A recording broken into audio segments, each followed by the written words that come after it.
ನಮಸ್ತೆ ಸ್ನೇಹಿತರೆ. ಅಧಿಕ ಮಾಸ ಮಹಾತ್ಮದ ಕಥೆಗಳಲ್ಲಿ ಎರಡನೆಯ ಕತೆ ಕದರ್ಯನ ಕತೆ.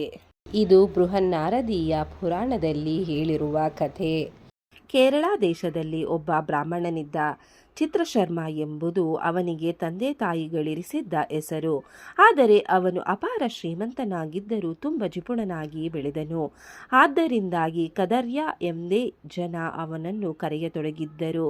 ಹೋಮ ಹವನ, ಪಿತೃಕಾರ್ಯ, ದಾನ, ಕಾರ್ತಿಕಾದಿ ಮಾಸಗಳಲ್ಲಿ ಸ್ನಾನ, ದೀಪದಾನ, ವೈಶಾಖದಲ್ಲಿ ಧಾನ್ಯದಾನ, ವ್ಯತಿಪಾತದಲ್ಲಿ ಸುವರ್ಣದಾನ, ವೈದ್ರುತಿಯಲ್ಲಿ ರಜತದಾನ, ಸೂರ್ಯ ಚಂದ್ರ ಗ್ರಹಣ ಕಾಲದಲ್ಲಿ ಜಪ ಮೊದಲಾದ ಯಾವ ಪುಣ್ಯ ಕಾರ್ಯಗಳನ್ನು ಅವನು ಮಾಡಿರಲಿಲ್ಲ.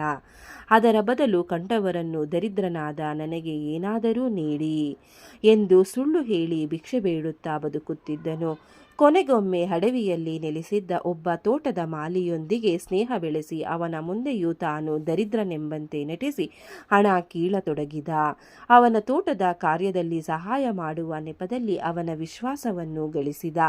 ಅವನಿಗೆ ನಂಬಿಕೆ ದ್ರೋಹ ಮಾಡಿ ತೋಟದಲ್ಲಿ ಬೆಳೆದ ಹಣ್ಣುಗಳನ್ನು ಸಾಕಷ್ಟು ತಿಂದು ಉಳಿದವುಗಳನ್ನು ಮಾರಿ ಹಣ ಮಾಡತೊಡಗಿದ. ಹಣ್ಣುಗಳನ್ನು ಪಶುಪಕ್ಷಿಗಳು ತಿಂದು ಹೋದುವೆಂದು ಸುಳ್ಳು ಹೇಳಿ ಯಜಮಾನನಿಗೆ ಮೋಸ ಮಾಡಿದ. ಹೀಗೆ ಒಟ್ಟು 87 ವರ್ಷ ವಯಸ್ಸಾಗುವವರೆಗೂ ಬದುಕಿ ಮುಂದೆ ಸಾವನ್ನಪ್ಪಿದ. ಯಮದೂತರು ಅವನನ್ನು ಚಿತ್ರಹಿಂಸೆ ಮಾಡುತ್ತಾ ಯಮನ ಬಳಿಗೆ ಕರೆದೊಯ್ದರು. ಅವನು ಆಗ ತನ್ನ ಪಾಪಗಳಿಗಾಗಿ ಪರಿಪರಿಯಾಗಿ ಪರಿತಪಿಸಿದ. ಅವನ ಪಾಪಗಳನ್ನು ಪರಿಶೀಲಿಸಿ ಯಮದೇವ ಅವನಿಗೆ ಮೊದಲು ಪ್ರೇತಜನ್ಮ, ಬಳಿಕ ಕಪಿಜನ್ಮ, ಆ ಬಳಿಕ ಬಗೆಬಗೆಯ ನರಕಯಾತನೆ ಎಂಬುದಾಗಿ ಶಿಕ್ಷೆಯನ್ನು ಘೋಷಿಸಿದ. ಪ್ರೇತಯೋನಿಯನ್ನು ಪೂರೈಸಿದ ಅವನು ಬಳಿಕ ಕಪಿಯಾಗಿ ಜನಿಸಿದ. ಕಾಲಂಜರ ಎಂಬ ಬೆಟ್ಟದಲ್ಲಿ ನೆಲೆಸಿದ. ಅಲ್ಲಿಯ ಮೃಗತೀರ್ಥ ಎಂಬುದು ಅವನ ವಾಸಸ್ಥಾನವಾಯಿತು. ಅವನು ಇಂದಿನ ಜನ್ಮದಲ್ಲಿ ಚಿತ್ರಕುಂಡಲ ಹಾಗೂ ತಾರಕ ಎಂಬ ಶ್ರೀಮಂತ ದಂಪತಿಗಳು ಅಧಿಕ ಮಾಸದಲ್ಲಿ ಬಗೆಬಗೆಯ ವ್ರತಗಳನ್ನು ಪೂರೈಸಿ ಉದ್ಯಾಪನೆ ಮಾಡಿ ಯೋಗ್ಯರಾದ ಬ್ರಾಹ್ಮಣರಿಗೆ ಬಗೆಬಗೆಯ ದಾನಗಳನ್ನು ನೀಡಿದ ಪ್ರಸಂಗದಲ್ಲಿ ಅಲ್ಲಿಗೆ ತೆರಳಿದ್ದ ಈ ಕದರ್ಯ ಆ ಪುರುಷೋತ್ತಮ ಮಾಸದಂತಹ ಶ್ರೇಷ್ಠ ಮಾಸವನ್ನು ವೈಭವದಿಂದ ಶಾಸ್ತ್ರೋಕ್ತ ರೀತಿಯಲ್ಲಿ ಮಾಡಿದ್ದಕ್ಕೆ ಅಭಿನಂದಿಸಿದ. ನಾಟಕ ಮಾಡಿ ತಾನು ದರಿದ್ರನೆಂದು ಸುಳ್ಳು ಹೇಳಿ ಯಾಚಿಸಿ ಧನವನ್ನು ಪಡೆದುಕೊಂಡ. ಹಾಗೆ ಆ ಮಹಾಶ್ರೇಷ್ಠ ಕಾರ್ಯದಲ್ಲಿ ಭಾಗವಹಿಸಿದ್ದ ಪುಣ್ಯ ಪುರುಷೋತ್ತಮ ಮಾಸವನ್ನು ಕಪಟದಿಂದ ಪ್ರಶಂಸಿಸಿದ. ಪುಣ್ಯಗಳಿಂದಾಗಿ ಅಂತಹ ಪುಣ್ಯಸ್ಥಳದಲ್ಲಿ ನೆಲೆಸುವ ಭಾಗ್ಯ ಅವನಿಗೆ ಲಭಿಸಿತು.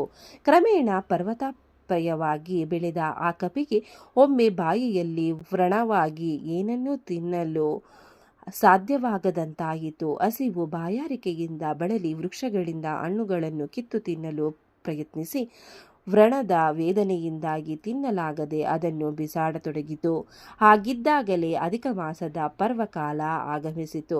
ಆ ಮಾಸ ಪೂರ್ತಿಯಾಗಿ ಹಣ್ಣು ತಿನ್ನಲಾಗದೆ ಅದು ಹಸಿವಿನಿಂದ ಬಳಲಿ ಮೃಗತೀರ್ಥ ಕುಂಡದಲ್ಲಿ ಬಿದ್ದು ಸತ್ತು ಹೋಗಿತು. ಸಾಯುವ ಮುನ್ನ ಆ ಮೃಗತೀರ್ಥದಲ್ಲಿ 5 ದಿನಗಳ ಕಾಲ ಜೀವ ಹಿಡಿದು ಬದುಕಿತ್ತು.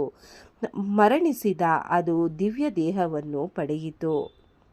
ಅದನ್ನು ವೈಕುಂಠಕ್ಕೆ ಕರೆದೊಯ್ಯಲು ವಿಮಾನವೊಂದು ಆಗಮಿಸಿತು. ಕಪಿಗೆ ತನ್ನಂತಹ ಪರಮ ಪಾಪಿಗೆ ಇಂತಹ ವೈಭವ ಪ್ರಾಪ್ತವಾಗಿದ್ದಕ್ಕೆ ಬಹಳ ಅಚ್ಚರಿ ಉಂಟಾಯಿತು.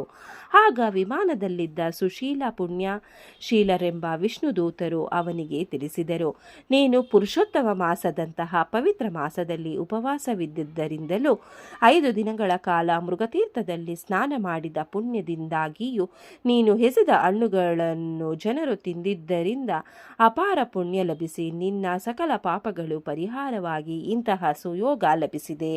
ನೀನು ಗೋಲೋಕದಂತಹ ಪವಿತ್ರ ಲೋಕವನ್ನು ಒಂದು. ಹೀಗೆ ಅಧಿಕ ಮಾಸದಂತಹ ಪವಿತ್ರ ಕಾಲದಲ್ಲಿ ವ್ರಣದ ಕಾರಣದಿಂದಾಗಿ ಉಪವಾಸ ಹಾಗೂ ಆಕಸ್ಮಿಕವಾಗಿ ಮೃಗತೀರ್ಥದಲ್ಲಿ ಬಿದ್ದು ಮಾಡಿದ ಸ್ನಾನದಿಂದಾಗಿ ಆ ಕದರ್ಯನ ಸಕಲ ಪಾಪಗಳು ಪರಿಹಾರವಾಗಿ ಸದ್ಗತಿ ಲಭಿಸಿತು. ಇನ್ನು ನಿರ್ವಂಚನೆಯಿಂದ ಶ್ರದ್ಧಾಭಕ್ತಿಗಳಿಂದ ಅಧಿಕ ಮಾಸ ವ್ರತವನ್ನು ಆಚರಿಸುವವರಿಗೆ ಸಿಕ್ಕುವ ಫಲ ಅಪಾರ ಎಂದು ಪ್ರತ್ಯೇಕ ಹೇಳಬೇಕಿಲ್ಲ ಎಂಬಲ್ಲಿಗೆ ಈ ಕಥೆಯನ್ನು ಮುಗಿಸುತ್ತಿದ್ದೇನೆ. ಈ ಕಥೆಯನ್ನು ಹೇಳಿದವರಿಗೂ ಕೇಳಿದವರಿಗೂ ಶ್ರವಣ ಮಾಡಿದವರಿಗೂ ಆ ಭಗವಂತ ಒಳ್ಳೆಯದನ್ನು ಮಾಡಲಿ. ಓಂ ನಮೋ ಭಗವತೆ ವಾಸುದೇವಾಯ ನಮಃ. ಧನ್ಯವಾದಗಳು ಸ್ನೇಹಿತರೆ. ವಿಡಿಯೋ ನೋಡಿಕ್ಕೆ ಎಲ್ಲರಿಗೂ ಧನ್ಯವಾದಗಳು.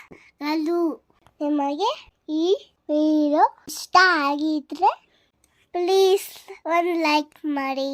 ನೆಕ್ಸ್ಟ್ ಇನ್ನು ಜಾಸ್ತಿ ವಿಡಿಯೋ ಹಾಕ್ತೀವಿ. ಹಾಗೆ ನಿಮ್ಮ ಫ್ರೆಂಡ್ಸ್ಗೆ ಶೇರ್ ಮಾಡಿ ಮತ್ತೆ ಸಬ್ಸ್ಕ್ರೈಬ್ ಮಾಡಿ. Thank you very much.